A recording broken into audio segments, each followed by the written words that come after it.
नमस्कार, आप देख रहे हैं स्पेशल रिपोर्ट और आपके साथ में विजेंद्र सोलंकी। क्या वाकई में एग्जिट पोल के बाद 5 राज्यों के लिए आज का दिन स्पेशल हो गया है? क्या वाकई में कांग्रेस जो इस इलेक्शन से चाह रही थी, क्या उसका वो सपना पूरा हो रहा है?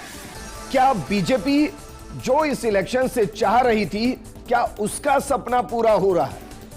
क्या वाकई में दोनों पार्टियों के बीच में ममता बनर्जी जो चाह रही थी, क्या वो सपना पूरा हो रहा है? क्योंकि एग्जिट पोल ने जो रुझान दिखाया उससे एहसास हो रहा है कि क्या वाकई में पश्चिम बंगाल के अंदर एक बड़ा परिवर्तन होने वाला है।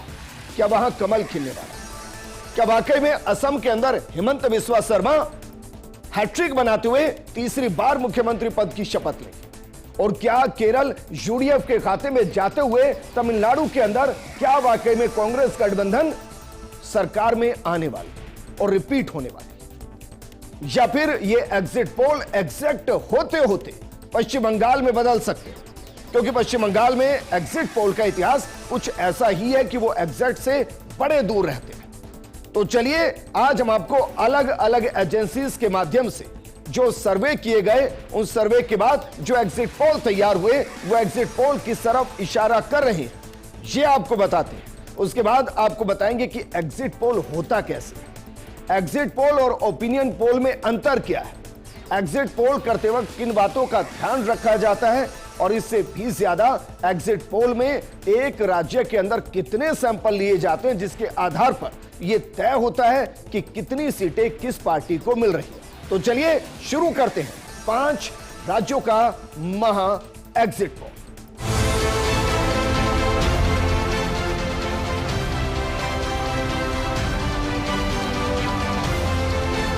बंगाल में एक ही गूंज है, अल्टानो दोरकर।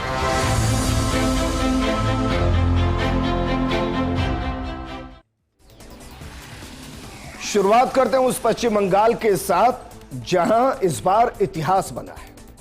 इतिहास आजादी के बाद सबसे ज्यादा वोट का, इतिहास आजादी के बाद एसआईआर में सबसे ज्यादा वोटर्स को बाहर करके वोट के परसेंटेज में एक ऐसा माइलस्टोन क्रिएट करने का जिसके बारे में शायद किसी ने सोचा नहीं। लेकिन ये वोटिंग परसेंटेज जो लगभग 93% के आसपास है, क्या ये ममता दीदी को वापस लेकर आएगा या वहां कमल खिलाएगा? एक एक एग्जिट पोल के साथ शुरू करते हैं। शुरुआत पश्चिम बंगाल के साथ। जरा देखिए किस सर्वे में कितने सीट किसको मिले हैं। सबसे पहले जेवीसी, टीएमसी को 131 से 152, बीजेपी को 138 से 159, कांग्रेस 0 से 2, अदर्स को 0। यानी यहां कांटे की टक्कर, और इसमें जो प्लस माइनस 10 के मार्जिन के साथ ये दिखाया गया है, उसमें जो प्लस 10 होगा उसकी सरकार वहां बनती हुई नजर आएगी। अगला सर्वे जरा देखिए पश्चिम बंगाल में अगला सर्वे क्या कह रहा है।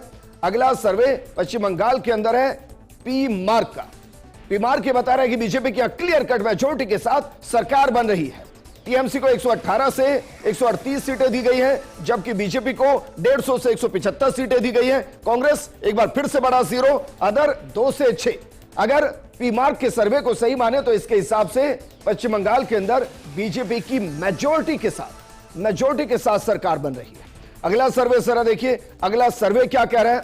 अगला सर्वे मैट्राइज का है। मैट्राइज का सर्वे भी बहुमत के साथ बीजेपी की सरकार पश्चिम बंगाल में बना रहा है, जो कांग्रेस को 0, अदर 6 से 10, बीजेपी को 146 से 161 और टीएमसी को 125 से 140। दरअसल पश्चिम बंगाल के अंदर बहुमत के लिए 148 सीटें चाहिए। इस हिसाब से मैट्राइज के सर्वे को भी अगर आप देखें तो बीजेपी की सरकार पश्चिम बंगाल में बनती हुई नजर आ रही है। अगला सर्वे जरा देखिए, अगला सर्वे किस सर्वे एजेंसी का और उसका क्या कुछ आंकलन है। उसका आंकलन दरअसल पीपल्स पल्स यह कह रही है कि ममता दीदी बड़े बहुमत के साथ वापस आ रही है और कमल को 5 साल और इंतजार करना पड़ेगा, क्योंकि टीएमसी 177 से 187 सीटें दी गई है टीएमसी को, बीजेपी को यहां 95 से 110 सीटें, कांग्रेस को 1 से 3 सीटें और अदर भी 0 से 1 सीटें यहां दी गई है। अगर हम पीपल्स पल्स के सर्वे को सही माने, इस एग्जिट पोल को एग्जैक्ट पोल माने, तो इसके हिसाब से टीएमसी एक बार फिर से सत्ता में और ममता दीदी वहां एक बार फिर से प्रचंड बहुमत के साथ जीती हुई नजर आ रही है।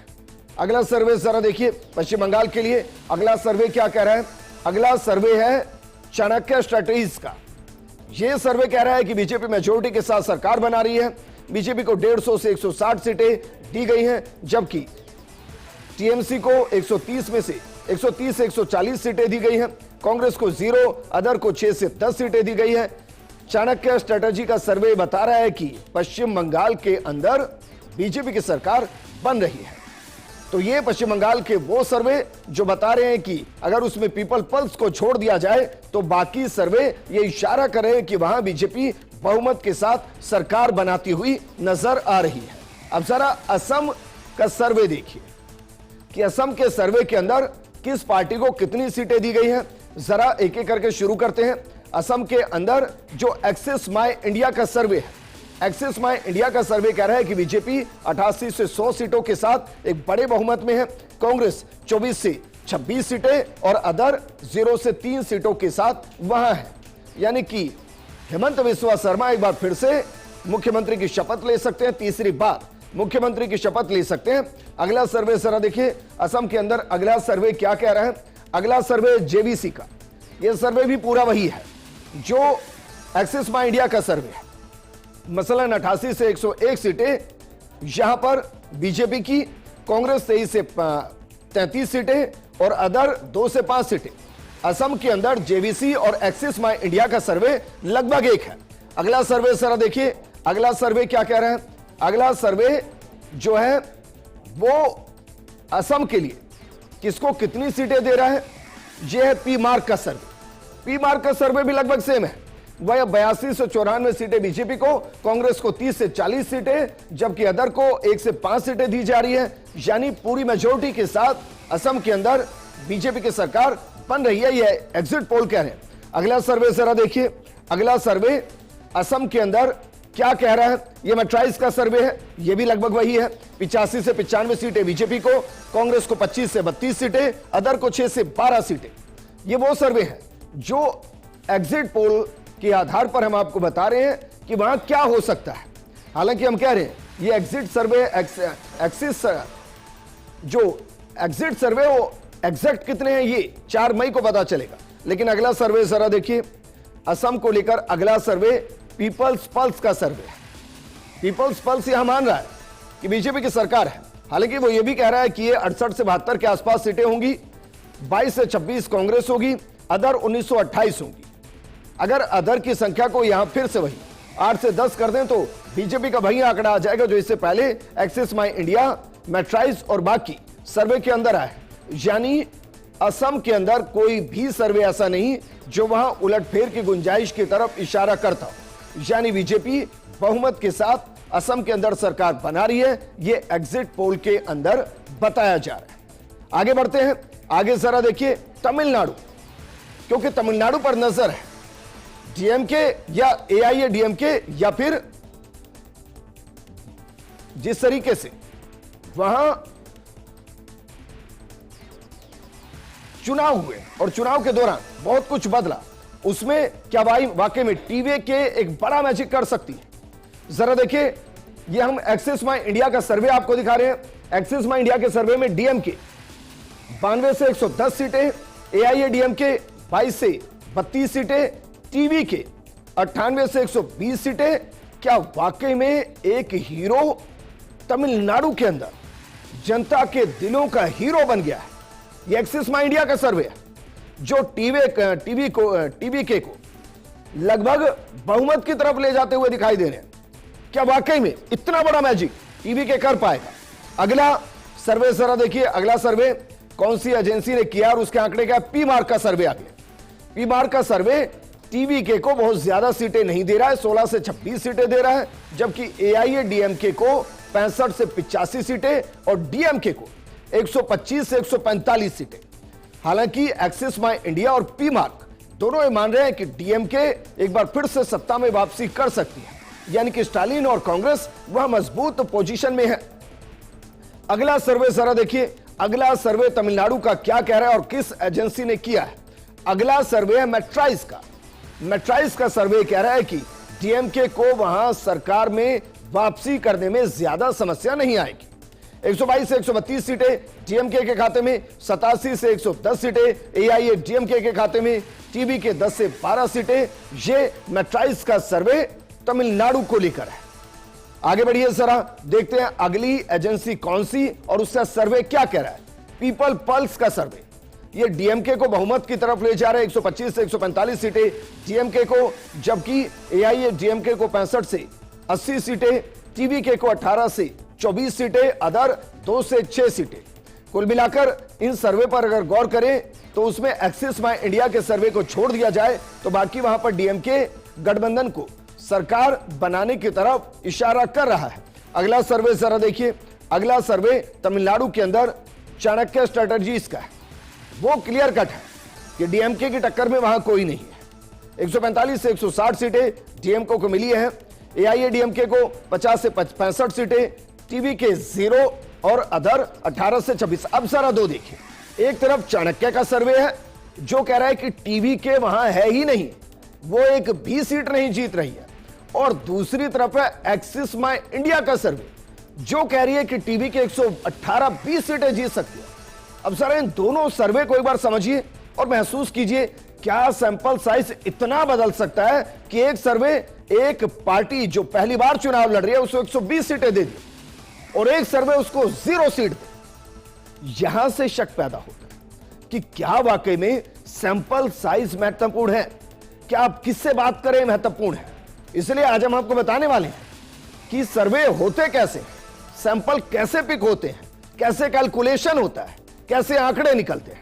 लेकिन अभी जरा तमिलनाडु का सर्वे हम आपको दिखा रहे हैं। आगे बढ़ते हैं, जरा देखिए अब केरला वहां का सर्वे किस एजेंसी ने करते हुए क्या कुछ आंकड़े जारी किए हैं, जरा इस पर नजर डालते हैं। देखिए केरला में एलडीएफ 49 से 62, यूडीएफ 78 से 90 और बीजेपी 0 से 3।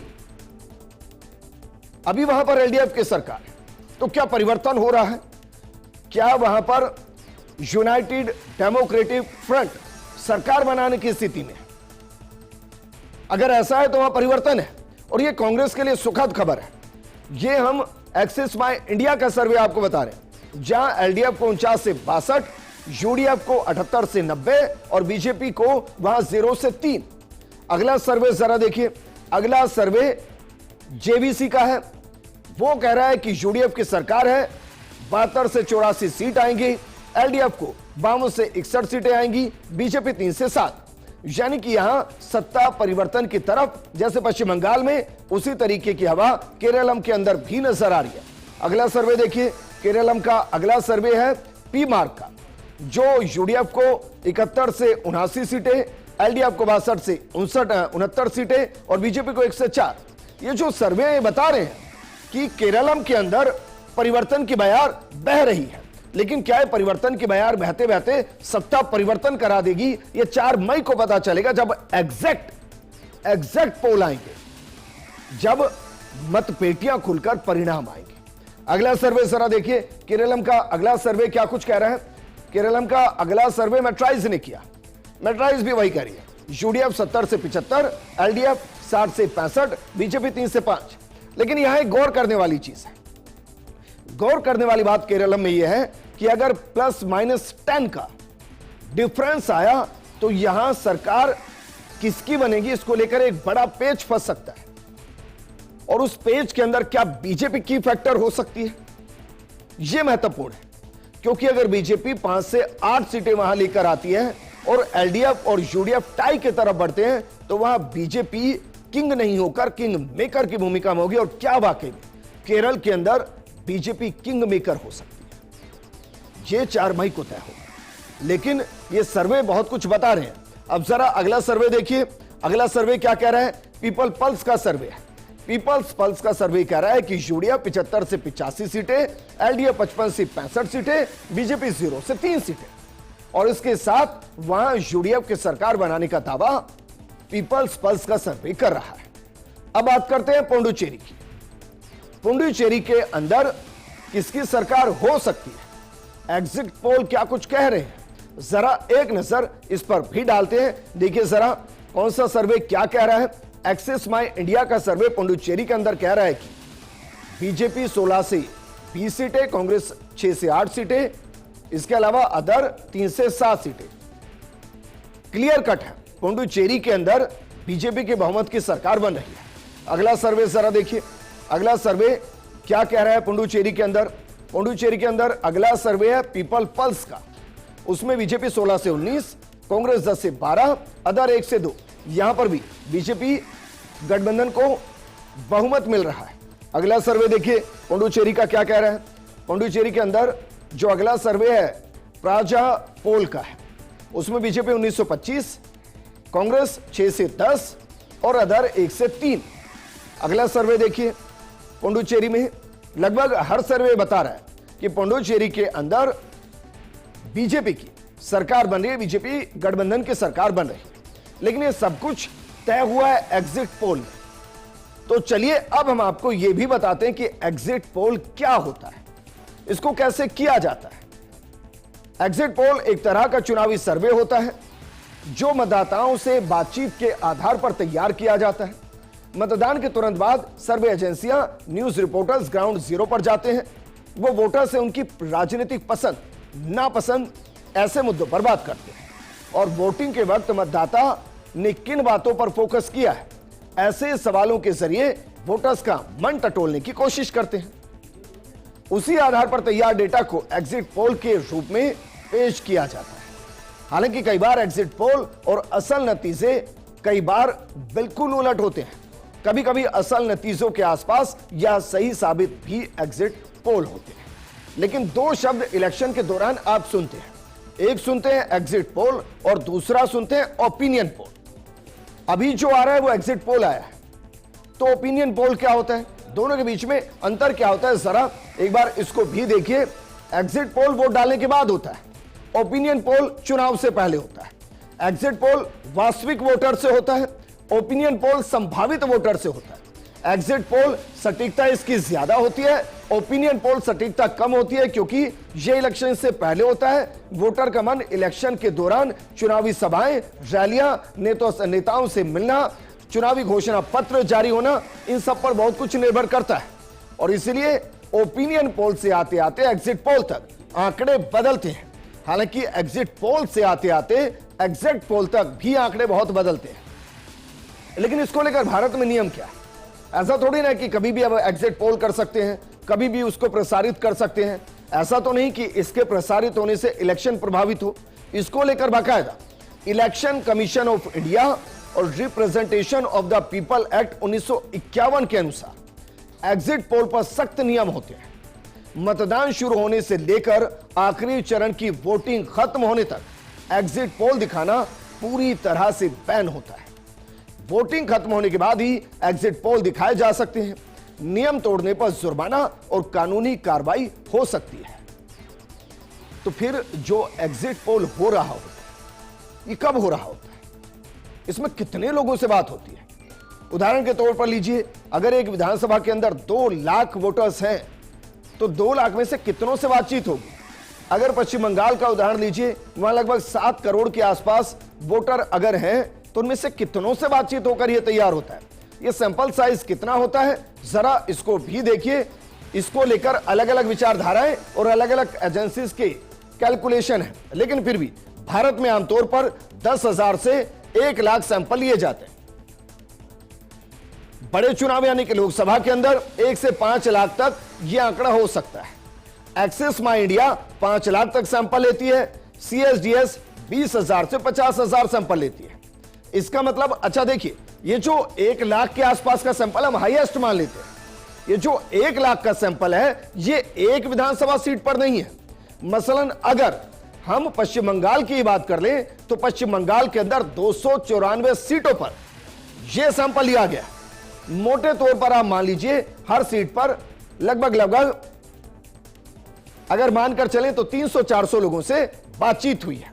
लोकसभा के अंदर 545 सीटों पर आप देखिए 5 लाख सैंपल होते हैं।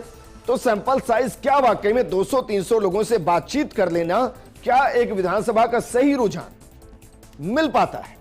क्योंकि वोटर बड़े सियाने हो चुके हैं। उनको यह भी पता है कि ईवीएम में कौन सा बटन दबाना है और उनको यह भी पता है कि बटन दबाकर बाहर आकर भी क्या कहना है। तो फिर यह बड़ी मुसीबत हुई है एग्जिट पोल एजेंसियों के साथ, और इसीलिए बीते चुनाव के दौरान एग्जिट पोल पूरी तरीके से फेल भी नजर आए। लेकिन एग्जिट पोल कैसे तैयार होता है जरा ये भी देखिए। इसके लिए बहुत रॉकेट साइंस नहीं है, आप भी एग्जिट पोल कर सकते हैं। दरअसल सही जगह चुनी जाती है ताकि शहर, गांव और अलग अलग वर्गों की सही तस्वीर मिल सके। वोटर से छोटा फॉर्म भरवाया जाता है जिससे वो गुप्त रूप से अपना वोट और बेसिक जानकारी दे सके। हर व्यक्ति से नहीं, तय अंतराल पर जैसे हर तीसरे या पांचवें वोटर से सवाल किया जाता है। गोपनीयता रखी जाती है ताकि वोटर बिना डर के सही जवाब दे सके। डेटा को संतुलित किया जाता है ताकि कम या ज्यादा किसी वर्ग का असर ना पड़े। सारी जानकारी जल्दी जोड़कर नतीजों के अनुसार इसको तैयार किया जाता है। तो भारत में एग्जिट पोल करने वाली प्रमुख कंपनियां कौन कौन सी हैं, जिनको हम मानकर चलते हैं कि भाई एक अच्छा सैंपल साइज होता होगा, निष्पक्ष होती होंगी और वो सर्वे कर एक सही तस्वीर लाने की कोशिश करती होंगी। जरा देखिए कौन कौन सी है। इसमें एक्सिस माई इंडिया है, CSDS है जो कि लोकनीति और NDTV के साथ काम करती है, एक्सिस माई इंडिया, इंडिया टुडे के साथ काम करती है सी वोटर, इंडिया टीवी के साथ टुडे चाणक्य है, जन की बात है, टाइम्स नाउ है, और इसके अलावा भी बहुत सी कंपनियां हैं जो सर्वे करती हैं, जिनमें JVC एक कंपनी है जो सर्वे करती है। अब किसका सही और किसका गलत, क्योंकि कई सर्वे एजेंसियां ऐसी होती हैं जिनके आंकड़ों में ही एक दूसरे के साथ 36 का आंकड़ा होता है, वो मैच ही नहीं कर रहे होते। अब सवाल यह उनमें से कोई एक तो सही होगा, लेकिन जो सही होगा क्या वो वाकई में सही तरीके से सैंपल साइज के साथ एक सही एग्जिट पोल लेकर आए हैं, या बस एग्जिट पोल तैयार कर दे दिया, सही तो भी ठीक और गलत तो भी ठीक। इसलिए जरूरी है जानना आपके लिए कि एग्जिट पोल की सीमाएं क्या है। सबसे पहली, गलत भी हो सकता है, हर वोटर सच नहीं बताता, ये इनके सामने एक बड़ी समस्या है। आप पूछेंगे कुछ, करके कुछ आए होंगे, जवाब कुछ देंगे, सर्वे कुछ होगा। दूसरा, पूरे देश के सभी लोग इसमें शामिल नहीं होते। एक बहुत बेसिक सैंपल साइज तैयार होता है जिसमें क्वांटिटेटिव नहीं होता, क्वालिटेटिव इसको कहा जाता है, और इसलिए सैंपल छोटा होता है। कुछ वोटर चुप रहते हैं, वो बताते ही नहीं है। आखिरी समय में फैसला बदल सकता है, ये भी सब जानते हैं। तो क्या एग्जिट पोल भरोसेमंद होते हैं? चलिए अंत में आपको यह भी बताते हैं, एक बार देख लीजिए, क्योंकि बहुत बार ऐसा होता है जब एग्जिट पोल भरोसेमंद होते हैं। दोनों चीजें देख लीजिए। खूबियां क्या है, नतीजों का शुरुआती अंदाजा आपको लग जाता है, आपको परिणाम का इंतजार नहीं करना पड़ता। वोटर रुझान समझने में मदद हो जाती है, गड़बड़ी के संकेत पकड़ता है। सीमाएं क्या है, कुछ लोग जवाब नहीं देते हैं, पहले डाक वोट शामिल नहीं, सैंपल सवाल में गलती संभव है। निष्कर्ष ये कि एग्जिट पोल संकेत देते हैं, फाइनल सच नहीं बता पाते। कभी कभी सच के बहुत नजदीक होते हैं तो कभी सच से इतने दूर होते हैं कि फिर पीछे मुड़कर सब देख रहे होते हैं कि भाई एग्जिट पोल कुछ था, एग्जिट पोल कुछ था। लेकिन 5 राज्यों का महा एग्जिट पोल क्या रहा, ये अब रुझान की तरह देखना चाहते हैं, परिणाम की तरह देखना चाहते हैं, संकेत की तरह देखना चाहते हैं, या मनोरंजन की तरह देखना चाहते हैं कि भरोसा तो हम एग्जिट पोल पर ही करें। यह आपका फैसला। इस प्रोग्राम में फिलहाल इतना ही। आप बने रहिए फर्स्ट न्यूज के साथ, क्योंकि खबरों का सिलसिला लगातार जारी है। नमस्कार।